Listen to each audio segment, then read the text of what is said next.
عزیزان گرامی، تو مومن کو نرم دل ہونا چاہیے، کبھی بھی سخت دل نہ ہو۔ حبیب خدا سے متعلق بس ایک روایت کو اور پیش کروں گا کہ جہاں سے آپ گزر رہے ہیں، شاید آپ نے سنی ہو، شاید کبھی دینیات میں پڑھی ہو۔ میں جب بھی اس واقعے کے متعلق سوچتا ہوں میری کیفیت بدل جاتی ہے کہ حبیب خدا گزر رہے ہیں مدینے میں گلی سے، دیکھتے ہیں کہ ایک کنیز ہے، پرانے زمانے میں غلام اور کنیزیں عام تھے، کنیز ہے جو سڑک پہ بیٹھ کے رو رہی ہے۔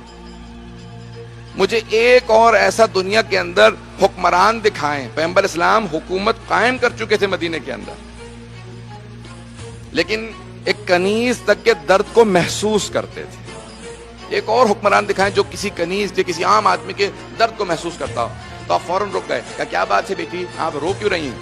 کہا یا رسول اللہ، جس گھر کی کنیز ہوں انہوں نے کچھ پیسے دیے تھے بازار سے کچھ لانے کے لیے، وہ پیسے مجھ سے کھو گئے ہیں، اب مجھے سمجھ میں نہیں آ رہی ہے کہ میں کیسے کس منہ سے گھر واپس جاؤں۔ کیا کتنے درہم تھے؟ کہا 2 درہم تھے۔ پیغمبر اسلام نے اپنے پاس سے 2 درہم دیے، کہا جاؤ جا کے بازار سے جو انہوں نے کہا تھا سودا سلف لانے کے لیے وہ خرید لو اور گھر چلی جاؤ۔ پیغمبر جب کام سے واپس آئے دیکھا دوبارہ بیٹھی وہیں پہ رو رہی۔ کہا اب کیا بات ہے، اب کیوں رو رہی ہو؟ کہا یا رسول اللہ، میں نے سامان تو لے لیا آپ کے پیسوں سے، لیکن اب دیر اتنی ہو گئی ہے، جب گھر جاؤں گی تو وہ کہیں گے اتنی دیر سے کہاں تھی؟ اگر پیسے کھو گئے تھے تو پھر دوبارہ مجھے شاید ماریں، شاید ڈانٹیں، مجھے اب شرم آ رہی ہے گھر جاتے میں۔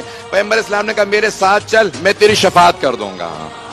پتہ نہیں یہ حبیب خدا کتنے رؤوف ہیں، کہا میرے ساتھ چل میں تیری شفاعت کروں گا۔ جیسے ہی دروازے پہ پہنچے، دروازے پہ دستک دی، دستک دینے کے بعد کہا کہ اے گھر والو السلام علیکم یا اہل البیت، اے اس گھر میں رہنے والوں تم پہ سلام ہو۔ ایک مرتبہ کہا، دوسری مرتبہ، تیسری مرتبہ، پھر آپ نے کہا کہ کیا بات ہے، کوئی گھر میں موجود نہیں؟ سارے گھر والے واپس باہر آ گئے۔ کہا کہ پیغمبر اسلام نے سوال کیا، اتنی دیر سے میں سلام کر رہا تھا، آواز نہیں آ رہی تھی؟ کہا یا رسول اللہ، آواز آ رہی تھی اور ہم سب کو یقین ہو گیا تھا کہ آپ تشریف لائے ہیں، ہم سب کا جی کر رہا تھا کہ آپ سلام بھیجتے رہے، ہم سنتے رہے۔ کہ اس کا مطلب ہے میرے ماننے والے ہو؟ کہا جی ہم سب مسلمان ہیں۔ کہا پھر تمہاری کنیز کی شفاعت کرنے کے لیے آیا ہوں، اسے دیر ہو گئی ہے، اس کے عذر کو قبول کر لو، نہ ڈانٹنا نہ مارنا، کچھ نہ کہنا، میں شفاعت کے لیے آیا ہوں۔ ایک مرتبہ اس مالک نے کہا یا رسول اللہ، اب آپ شفاعت کے لیے آئے ہیں، ہم نے اس کنیز کو آزاد کر دیا۔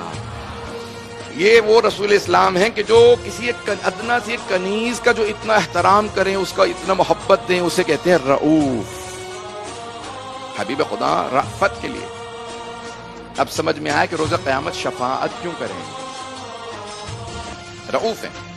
مؤمن کی صفات میں سے، اہل ایمان و اہل عقل کی صفات میں سے ہے کہ اس کا دل نرم ہوگا، سخت دل نہیں ہوگا، سخت دلی سے اجتناب کریں۔ دوسری جو صفت ہے میں پیش کرنا چاہتا ہوں کہ مولا فرماتے ہیں وَالرَّحْمَةُ وَضِدُّهُ الْغَضَبُ، مومن کی نشانیوں میں سے ایک نشانی ہے کہ وہ اس میں دوسروں کے لیے رحمت پائی جائے گی۔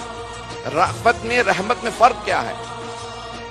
تو کہا کہ شدید رحمت کو رأفت کہا جاتا ہے، اگر پہنچا پایا ہوں اس بات، شدید رحمت کو رأفت کہا جاتا ہے۔ عام رحمت اور اس سے بھی بہت زیادہ جو رقیق القلب نرم دل ہو اسے کہتے ہیں رأفت۔ اب مومن کی نشانی میں سے ایک نشانی ہے کہ رحمت، اس میں رحمت بھی ہوگی، دوسروں کے اوپر رحم دل ہوگا، ترس کھانے والا ہوگا۔